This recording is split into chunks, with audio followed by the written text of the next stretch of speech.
I'm just gonna say it. The bookie won't be back for a season two. This was a one and done situation. I think that's why they dump 2 episodes at a time now. This show is increasingly less interesting, and it actually is increasingly less funny.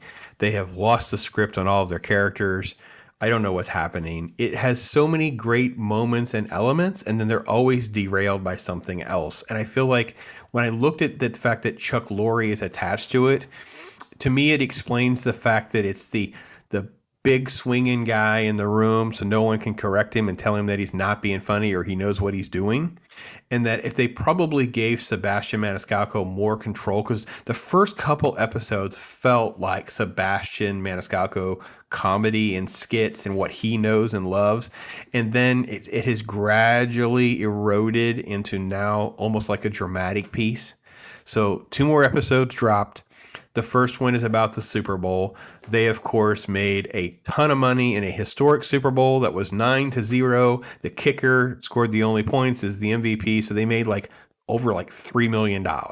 So the entire episode is full of no gags that are landing about what to do with the money, to the point where they're digging a hole in the backyard, but they can't dig a hole because it's, quote, cold, even though no one's wearing winter clothes. I have no idea why the ground is hard. Zero winter clothes. Right? And they set a fire. That's a thing. I don't know. I will say this, at least those scenes play into Sebastian Maniscalco comedy, because he kind of plays up to the I don't know where the shovel is. I pay somebody for that. I pay someone to be the gardener. That is part of his shtick. I get that. And that actually is what works in this episode. But the entire premise of everything was just dumb. And then it turns into a kidnapping from the hooker to Jorge Garcia stuff, which I don't know. But then we work it out that they get shot and killed. They're not arrested. I don't understand where comedy, it turns into a murder, not they're accomplices to murder, not, oh, I got them arrested in some sort of weird way. That, it makes no sense. It's just, it derails so far away from what is funny that it isn't funny. The second episode is the culmination of a season that lost the morality of the main character. So Danny is Sebastian Maniscalco's character. It was revealed a couple episodes ago where he has a mistress on the side. Omar Dorsey's character has a mistress. He's banging 3-4 chicks in addition to the sister. And Danny's wife is like, I've had enough. I'm out. She's just going to leave him. She doesn't want a part of the business and also their kind of thing. It's you either go legit or I'm out. And then it becomes let's bring Charlie Sheen back into it, who I commented, where was he? Well, now he's suddenly back in this advice episode. And the gag is he owns a Joe Namath fur jacket, and that Danny ends up with it as part of payment for Charlie Sheen's ongoing debt. And I'm like, they know it's not funny. They started dropping 2 episodes at a time.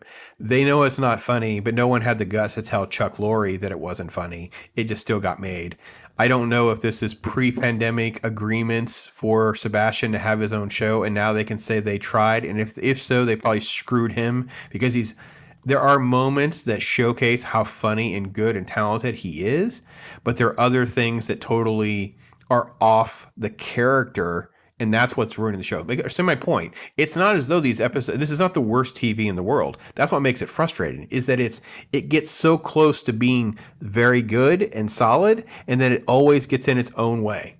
They do things that are you just well, why would I cheer for the character now? Why am I going to laugh at the gag? The gag isn't really funny because it's so, yeah, I can't stand that we can't have good things and nice things. And that's how I feel. So, yeah, I got nothing else for you guys.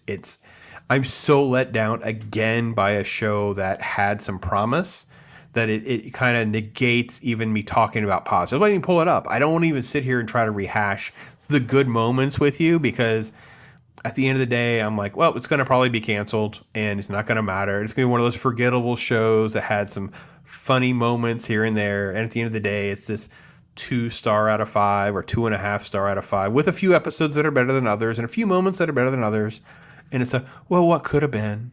And then like 4 years from now, Sebastian will be on like a Joe Rogan show and we'll find out the intricate details of what actually went down. That's what's going to happen. So you heard it from Pops. That's my take on it. Hope you guys have a good holiday. Take care, everybody. I am Pops.